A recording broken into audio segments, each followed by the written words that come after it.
What is up, everyone? Welcome to the Cannabis Pros and Marketing Masters podcast. I'm your host, Nigel Despinasse. We're coming to you live with the Beard Bros Network. Today, we have Blaine Hatab with Distru, CEO. Blaine's the man. He's a builder, a mechanical engineer turned coder. He is like a serial tinkerer. And I'm just excited to kind of dive in today to explore Distru, Distru commerce, and kind of see what the vision behind everything is. So Blaine, welcome. Dude, super excited to be here, Nigel. It's gonna be fun. Same, man, same. So we talked before this, and you gave me a like really quick run through about like kind of how you got to where you were, and like the long and the short of it was like you're like, I just like making things, I like making things that are useful, and that kind of shows in your history. You've founded a couple of different things. You've been head developer at a couple of different ventures, and then you found your way to Distru. So like, could you give us like a short summary about kind of like the different fields that you've played in and like what you've been interested in building? Yeah, short, long, I don't know. Once you get me talking about building stuff, I Go can go for on. it. Yeah. So I'll start like my journey into building. I mean, started as a mechanical engineer, and then is actually this moment where I'd never coded. So I hated the intro to C++ coding class. I thought it was dumb. I didn't really own a computer for a long time. Didn't use computers, didn't use my phone, all that stuff. And then Okay. I just started looking up online. I was like, how much does it cost to make a website like Foursquare? Because I found out about Foursquare, and I was like blown away that it was like free. And just coming from mechanical engineering, where everything costs like machines, There's materials. I didn't believe it. I thought, I was like, all right, but there's some internet god I'm gonna have to pay money to, or I didn't understand it. And then it was like, no, it's open source, it's free. And then I just got entranced by the open source community. Yeah, just open source, open source, open source.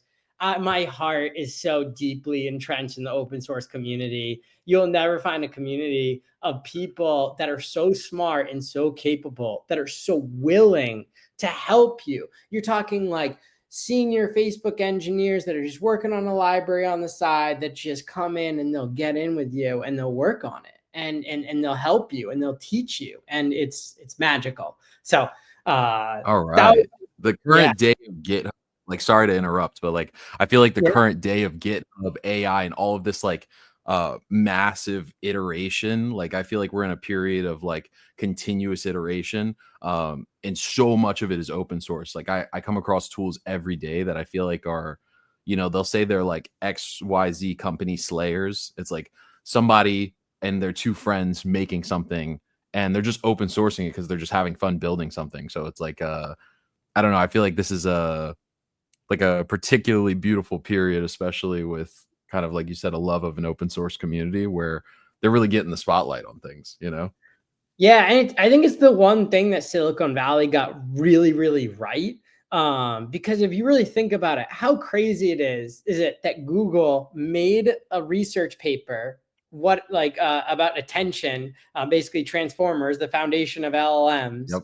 And they just released it, and then everyone's just talking to them about it, and they share their research and share it with everyone, and then people just piggyback off of it. It's actually crazy. And if you look back in history, it's unparalleled. It's a brand new phenomenon. So it's really beautiful how much people are willing to share, and it's cool that AI is also on that train too, of just complete openness.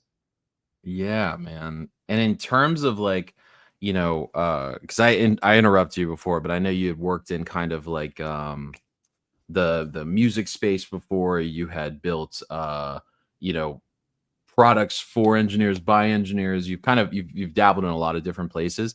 In terms of like the road that brought you to Distru, is it one where you were interested in cannabis, you looked at the market, you maybe had a couple conversations with some different people at different places in the industry, and you were like, well, this is a shit show, like I gotta come in and make something that fixes a problem? Is that how it Yeah, kind of went?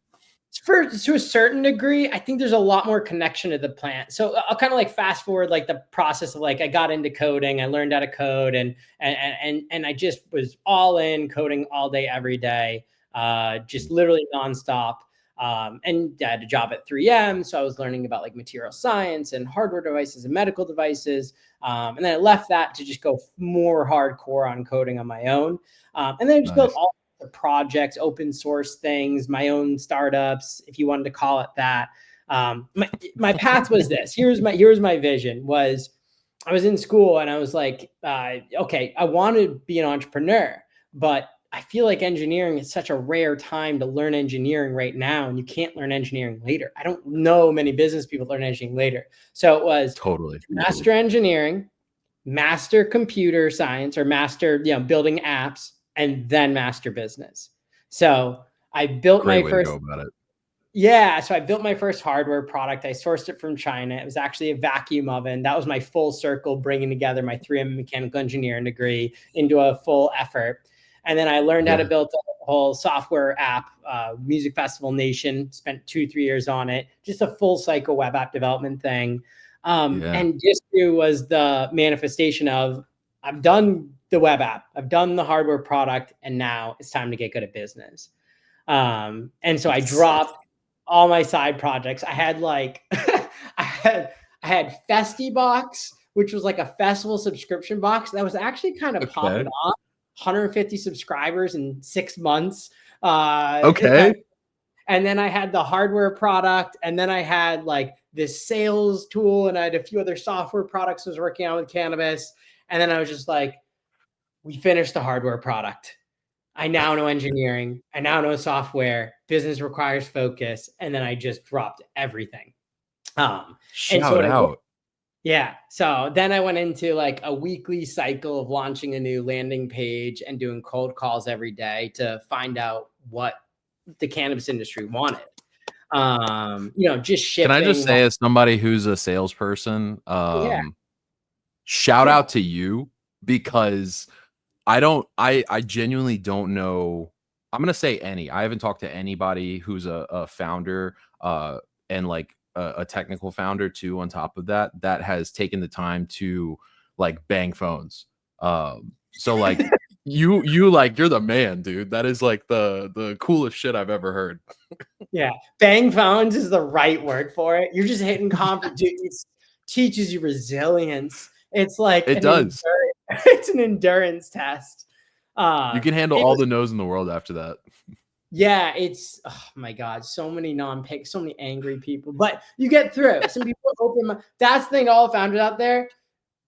If you call for 2 weeks in a row, 50, 60 calls a day, that's not that many, guys. It's really not. Most of them are not going to pick up at all. It's not. You could do 100 a day easy, but like you do 100, it's really not that bad. It sounds intimidating. Just go download the little Apollo IO list and just start calling, and you're like, no pickup, no pickup, no pickup, no pickup. You've gone through 40 by the time you're at an hour.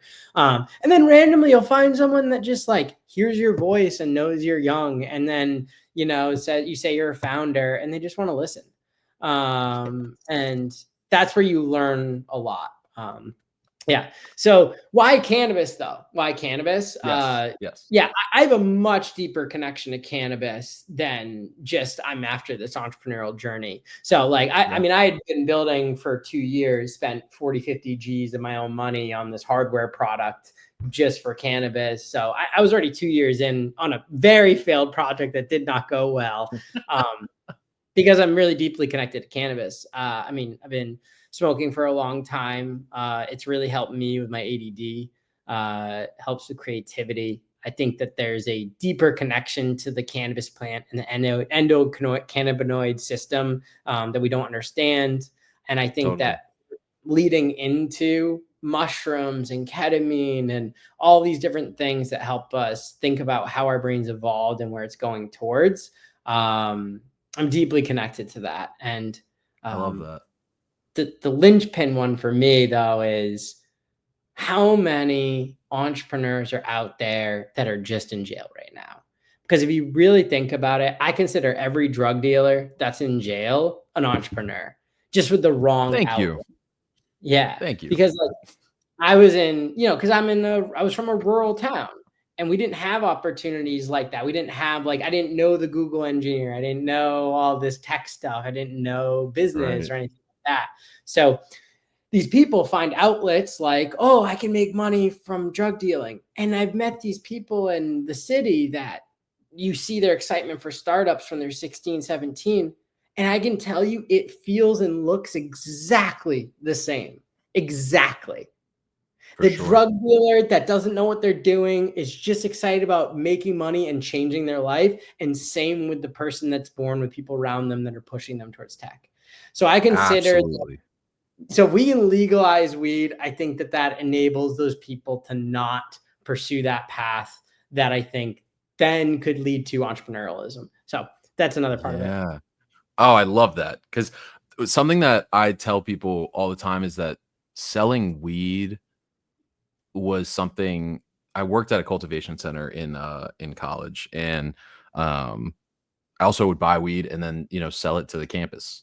So like I all the fundamentals that I know about like retention marketing, about Yeah. sales, and when it comes to economies of scale, when it comes to like all of these basic principles on how like consumer packaged goods products, like the connection to your customer, how to tailor it to people.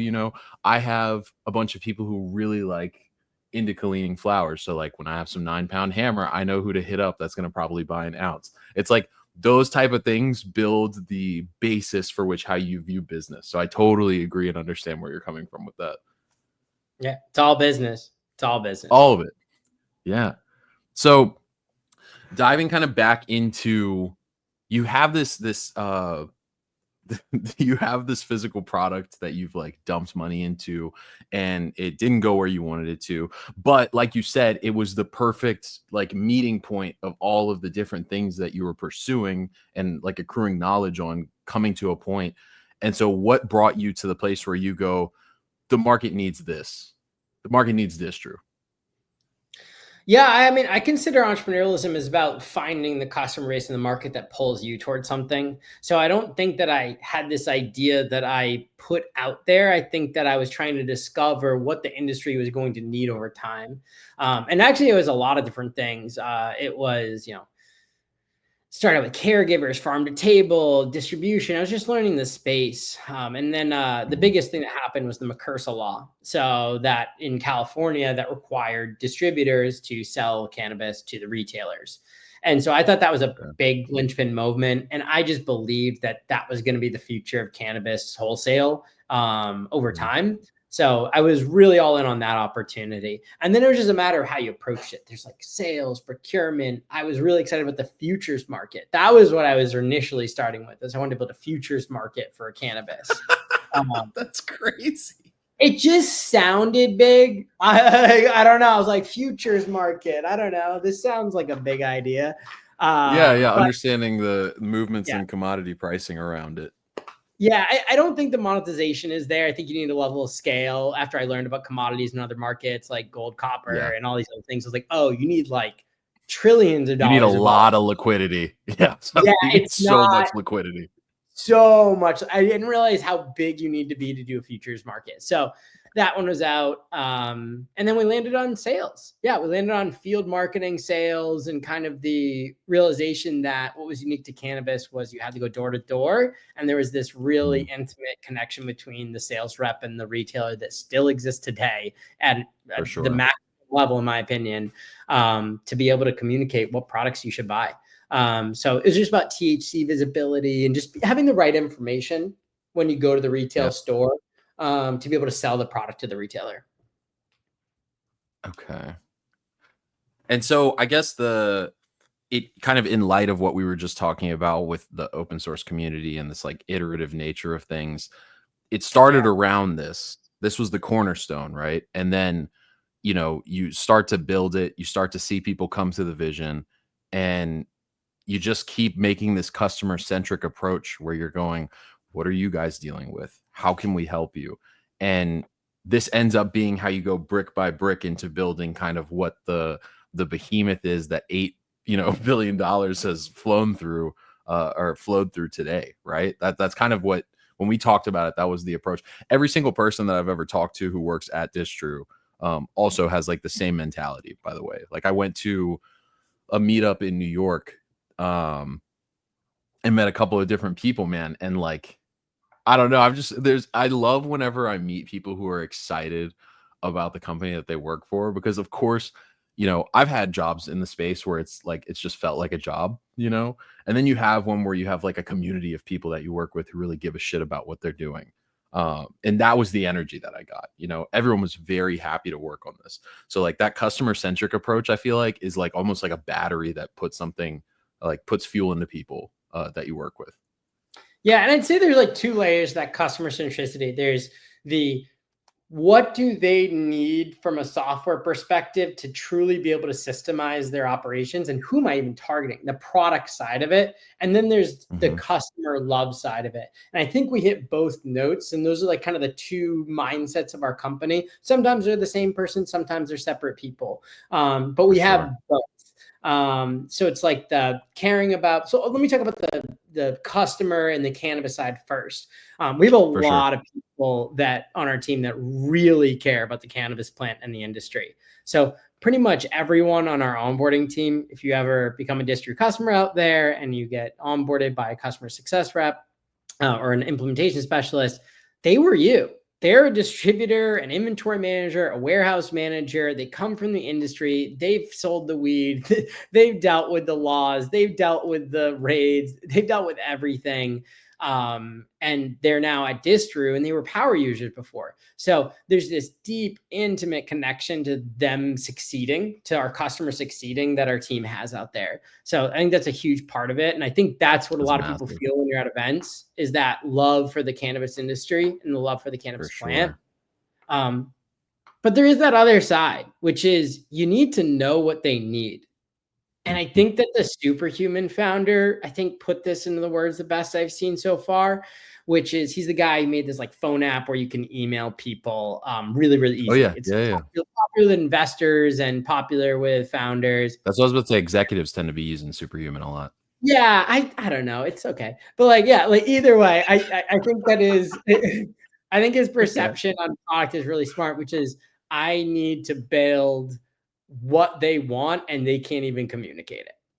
And that is so true. You have to know what the industry needs. And especially in this era of AI, we need to know better than anyone what the world's going to look like with AI when that comes around and that really hits the cannabis market. And we need to determine and decide for them what they need.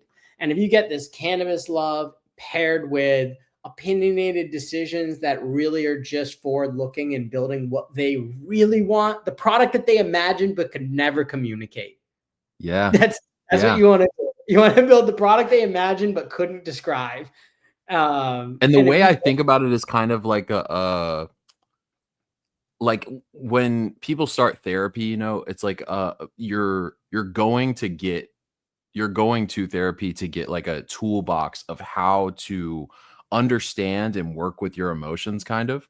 And it's usually something that you can't really do when you first go. And so that's like the whole reason of building that relationship and making it happen. And so it's you guys building this intimate relationship with your customer base and then knowing their lives and their jobs so well that you go, what can we almost preemptively make to like take a weight off of your shoulders?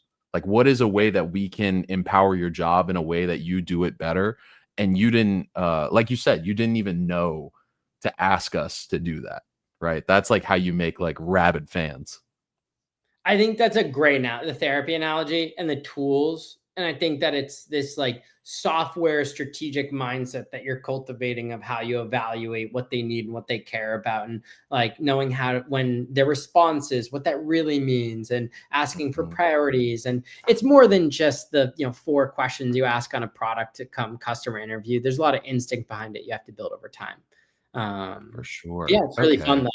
I love that stuff though. I love the navigating the idea maze is what Andreessen Horowitz calls it.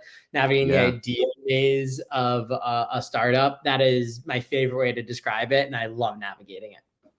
One, I think the coolest part is, especially coming from like a brain of someone who's a builder, right? Where you're sitting there and you're going, I want to create utility. Like I want something that will be useful for people and what they're doing. And then finding a way to bridge that with a community of people that you care about is the most like supercharged, powerful relationship I think that can exist. Because when you have somebody who wants to build something and you have something that they're passionate about on the other end, they're a bridge builder at that point. You're trying to make something that helps cross those two as quickly as possible in the most high quality way as possible.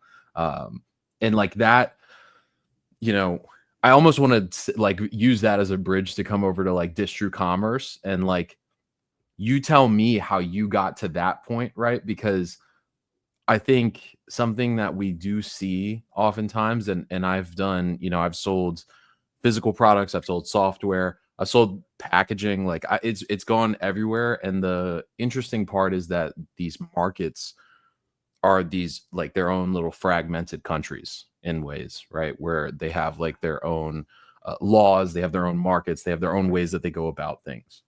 Yeah. So you as a company, as Distru, has to operate in these different segmented markets, and you have to tailor these solutions to these people. You have solutions that exist in terms of a wholesale market and everything, but making it a piece of like the ecosystem that you've built, I think like empowers your users even more. So like, sorry, I know this is kind of a ramble, but I think the idea of like, how can I empower the sales end of it again in a different way, and bringing Distru commerce to light, I feel like is like a whole nother level of things. So can you kind of dive into that and what brought you guys there? Yeah, totally. So I think just for the listeners, what is Distru now and what is it becoming, with this Distru commerce product? So Distru up to this point was an ERP. So we really started with the metric integration. You can call it seed to sale, you can call it ERP. We manage your finances, your logistics, your purchasing, your sales, your distribution, your inventory. It's a really advanced inventory management software with financial ledger kind of thing. So I would say that was like the core of our journey for the majority of our lifespan up to this point. And the hard part was building the metric integrations with a two-way sync that's truly reliable and very robust. A lot of people have an integration. We have a very robust integration. And now we're tackling BioTrack, which we built and we're launching, and it's going awesome. Doing great in New York, New Mexico, a few other states with the BioTrack, Connecticut. So super excited to roll that out. And now we kind of have that under our grasp. We've been ready to build our next big product. And now that next new product is Distru Commerce, which is a wholesale cannabis platform. It's for B2B, it's for your brands, it's for your cultivators, your processors who want to sell to each other, as well as the retailers. And so we're here to facilitate how you transact in the B2B wholesale space. Well, I think that so you started the question with, why did you go into that? Why did your idea maze navigate you towards that? It's really easy. This one, we have $2.8 billion of wholesale GMV passing through our platform. All of our customers are processors, distributors, cultivators, and manufacturers that make awesome products, co-manufacturers, things like that. And we already just do a large amount of transactions. I'd imagine we're one of the top 2 or top 3 wholesale volume platforms in the market right now. So this is just something people wanted. It was the #1 requested feature. Like, to be honest, it might just be that easy. Tons of people were like, hey, can you build a better wholesale menu? Because we already had a wholesale menu. We already had a really simple menu that actually I built alongside my co-founder like 6 years ago. It was so bad. It got it done. But it had like, a couple 100 million passing through just the online menu. So we already had this. So it was just a big upgrade on our current product, but now it's a big upgrade. It is, we now allow retailer logins. So, there's thousands of retailers that are placing orders every month through our platform. They they transact with the brands and the distributors. And now we're kind of getting our menus to look tighter, and we're making, networking connections where brands and retailers can discover each other and connect and transact with each other even more fluidly. So I'm really excited about the future of this. And and it's pretty obvious. I mean, when you have this much wholesale GMV, making an online menu to help them transact is pretty simple. Absolutely. And it is something that, there are other wholesale platforms that exist in the space. But I think they all come with their own set of like trade-offs in terms of like what you get from it versus like the differences in what you have to give up. You have a traditional model where it is one buyer for a store. Let's say that you're in a market, let's say like Arizona, right? Where you are working with a 3-store dispensary chain, and you have buyers. Those buyers are getting assailed on like all sides from sales reps all the time. Like that's just the reality of what's going on, is that they have, probably over 50 reps that are hitting them up at any given point, looking to sell flour, topicals, edibles, you name it. Right. And it's a lot to handle, and your phone isn't a CRM, your text messages aren't a CRM. It's not a way that you can streamline everything.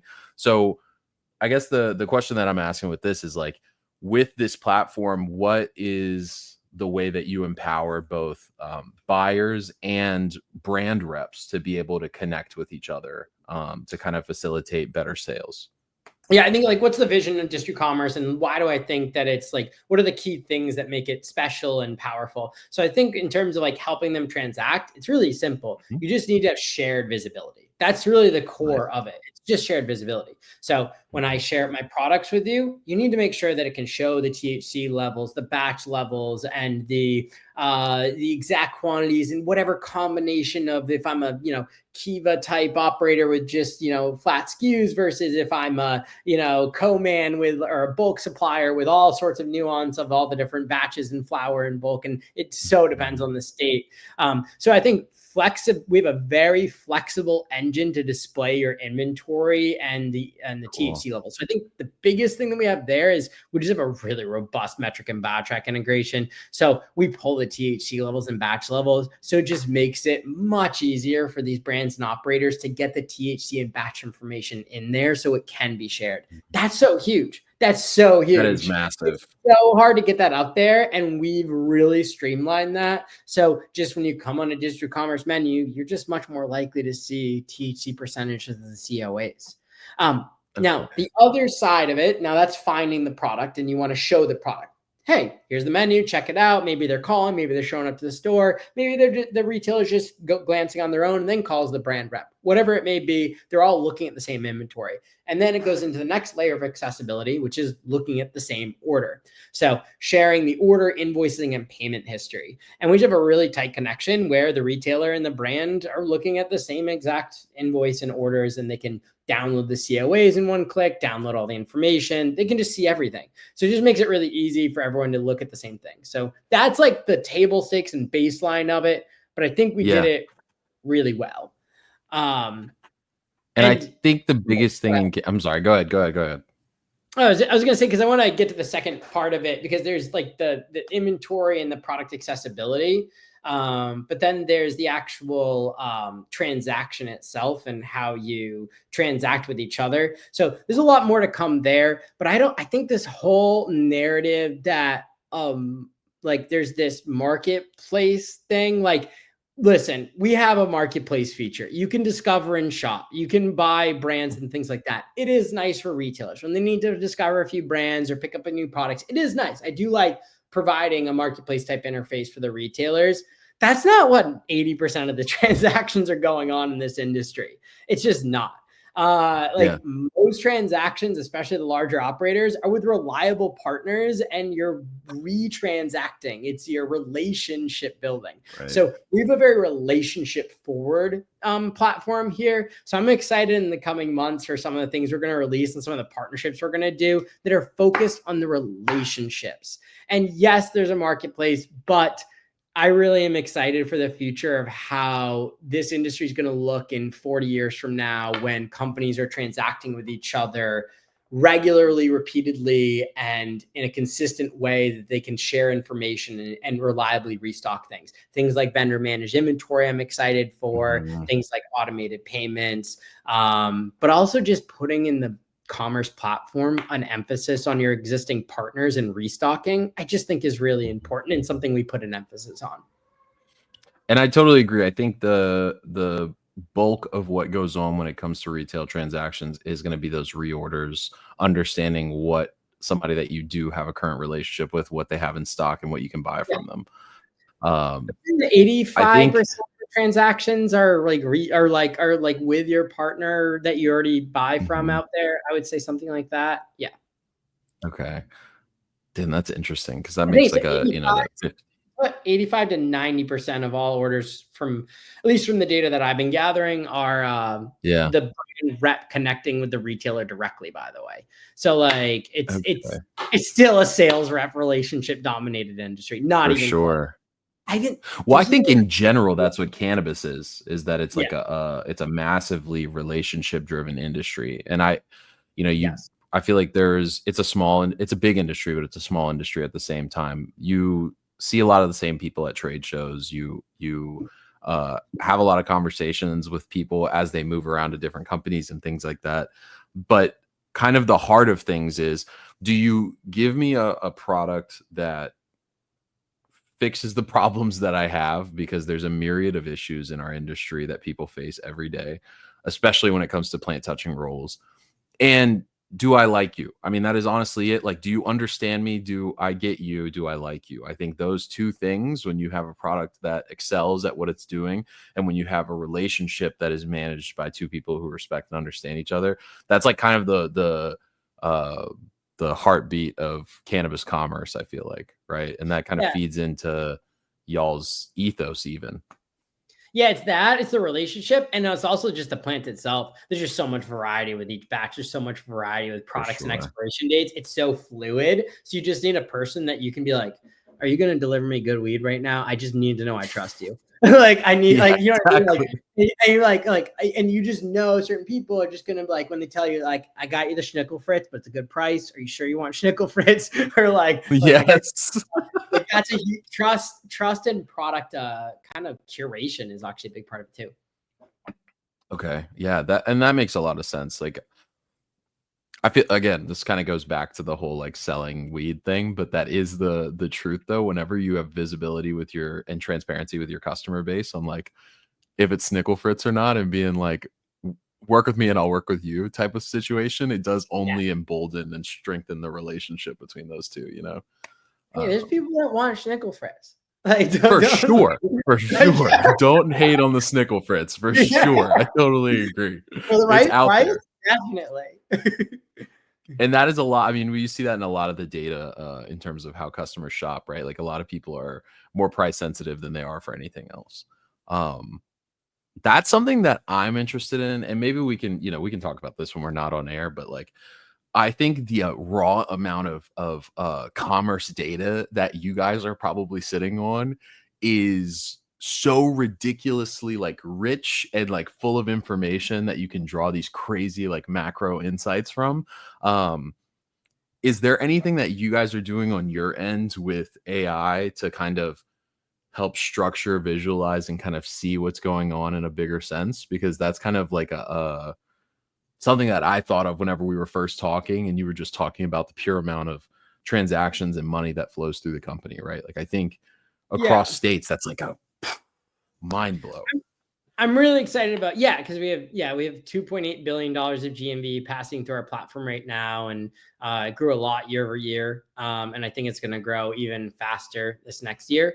We have a lot of really amazing brands and distributors I'm honored to be servicing coming on, so I'm really excited about that. I think that for AI, I'm excited about the transacting itself and how people communicate with each other. I think that's where AI is going to impact things the most. I think there's a few other places it could impact things, but I think we actually need a little bit of the technology to develop a little bit further until it gets to the point where we can really leverage it and understand how the brands and retailers are willing to or want to interact with it, I think is another part. So I think focusing AI on data automation and saving time, I think is where people will kind of gravitate the most.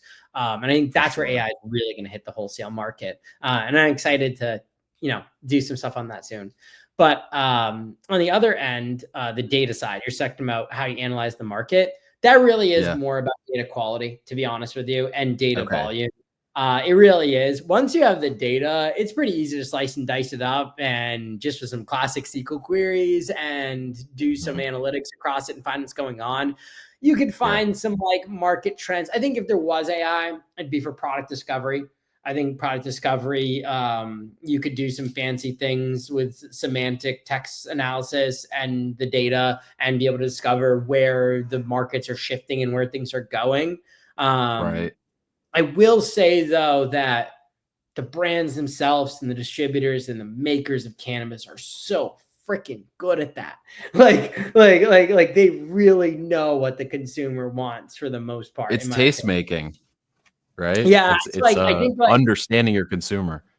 Yeah. I think AI to inform those people, though, for product discovery and product selection, I could totally see that. But candidly, I do think that it's the communication layer between the wholesalers that AI is going to be more impactful for. I could definitely see that. That is like I guess because my next question for you was going to be kind of around, AI integrations, and like my interest was going to be to ask you. Talk, man. I jam out an AI all time, dude. Let's talk AI. So I want to go into like your idea maze, and go into kind of like the deepest labyrinth that exists there and ask you like, what's like the boldest, you just talked about like a 40-year time horizon, which kudos to you, because I think the amount of people in the space that aren't focused on a time horizon that's longer than like 5 years, like you're in a very small class of individuals who are building and thinking in like that long of a time frame. So shout out to you. But in terms of that type of time frame, I don't think 10 years ago you could have guessed what this whole new wave of tech like turned things into now. So I know it's probably going to be even more difficult to think about what 40 years would look like. But what's the boldest like moonshot AI feature that you could see on your roadmap down the road that would like really revolutionize how transacting happens? Oh man, I don't know how much I can reveal on this podcast. I don't know, man. Non-material information. Let me give you a few different comments on AI and our roadmap and how that all connects together. No, I'll just be transparent. So I think that if you really want to get down like the really long-term time scale, I mean, I do think that like eventually robotics in warehouses will eventually come into the picture, and that will affect things a lot. I think that is coming in the long term. That is on a 50-year time scale, though, to be honest with you. But let's pull back a little bit beyond the robotic automation, because that's expensive, hard to do, and just a simple ROI calculation. There's already robots that are awesome and can automate. It's just a matter of pulling the trigger on them or not. And people are just like, is the math there? So I don't, that one's simple and will happen. And I think that's once that happens, where you have robots doing all the work, I think that changes the dynamic of how much people interact with humans, which changes how people transact in cannabis. And I think that's the true end game of end games. I think that's really when you're going to see a shift, because there's just less humans involved. And so when there's less humans involved, what you do and how you interact is different. But let's wind back to like before robots and maybe talk about a few other layers. So I think in a similar layer, I hate to frame it as employee replacement, because I don't think about it fully that way. I still think there's taste making. I still think you need to know nose. I think you still need to know what good cannabis is. I still think that there's marketing and relationships with humans that matter. This is still going to be consumed by humans. So I think there's a lot of layers, and the majority of the skills that people gathered in cannabis are still going to be relevant in that new journey towards these new things. But I do think that a lot of the automations and compliance and document management and all those layers can get completely automated. And I think a lot of automation around, I don't want to call it any specific team or market or department, because it's really all of them. For sure. As I said, I still think sales and communicating quality and knowing the nose of the bud and all that is still going to be there in a long time.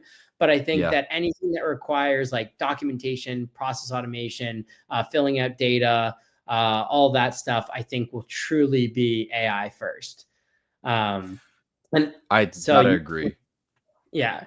Because it is one of those things where anything that you can create documentation around, or SOPs even, you know, like anything that's SOPable, I think will ultimately become automatable, right? Where there's a huge fear of that, but it's going to end up freeing up a lot of different things to not have mind share focused on, like you said, like minutia of compliance or, you know, kind of things of that nature. So let's bring it back down to like, okay, I'm a cannabis company and I'm talking to you, Distru. Where's AI going to show up in the next 5 years and actually do stuff? I would say it starts with data accessibility, just kind of like the API, but you provide the API access through MCPs or just AI friendly data access. And I think that letting the brands and the operators build on top of your data and leverage your data and build their own tools for their own configurations and providing more interfaces for them to pull in more data, maybe their camera data. So that way they can have these SOPs actually look at people in real life, or pull in their own, you know, some magic market data, or some data point some CEO has that's very unique in the market that they really love. Right. They, you know, choose their product category selection, and then they layer that in with our data to do production planning or forecasting or optimizing when inventory is moving in certain directions. I think it's actually easier than we think because people are already doing it. I already jam out with our companies and they're like, yeah, man, I'm pulling your AI, your data. And they like, I want this data point. I'm like, why? And they're like, I want to make an AI bot and I'm already using it. And here's the feature I'm looking to do. So we're already talking to our customers about leveraging our data to use AI. Oh, that's so awesome. I love the concept of like almost creating like a playground of like L2 space for people to build on top of that, top of like Distru, which, and like give them their own like a maker playground for them to be able to layer in whatever they're looking to build in conjunction with you guys. That's like my advice it's the age of the ideas. Yeah, it is the age of the ideas, 100%. And my advice out there to the operators, though, it's like, if you're looking for some magic platform, AI platform to solve all your problems, I would maybe more index that around, find your magic person that can robustly navigate these things and play around with the tools. Find that person. They don't even need to be this AI engineer. They could just be a scrappy tinkerer, just someone willing to play around with data, pick a problem, throw them at it, and just keep iterating. I think that's where the most of the value is going to come from in the next 4 years for the operators. And let me give you an example. I think because you're like looking for like, what are people doing out there? Yeah. Talking with our companies and they're pulling in their order data and inventory data. And they were just doing some like kind of production planning. It was just like, hey, based on these orders, I want to pull the order data and I want to look at my current inventory levels. And I want to tell Mark, the guy that's planning the, you know, the runs and the distribute and the pick and the packs type stuff, just really like what he should prioritize for the day. Super simple. And then he took that same data and then told the CEO with the data some trends about their company's revenue and profitability. So it was really cool to see him take the same data set and then leverage it for an operator on the floor, and then also the CEO for strategic insights. So you get like end-to-end visibility on something as it relates from like a micro and a macro standpoint for the company. Yeah. Oh, I like that. Okay. So I guess the thing that I kind of want to bring this like full circle on is that, like, you know, from college learning mechanical engineering to like running Distru and having these like bold and ambitious plans on how to make our industry better. What's something that like what's a piece of advice that you wish that older you passed on to younger you, or something that you can tell founders, visionaries, entrepreneurs who might not even like know where to even start with an idea, what would you tell that person in terms of like, how can I effectively make change? So many pieces of advice. I think on the note of there's so many pieces of advice, I would say the world is crazy. You can't control it. There's so much luck. Just go fucking do it. Yeah. Yeah. I like that. Okay. Just go fucking do it. Just start baking. Just start making. Yeah. Just go do something.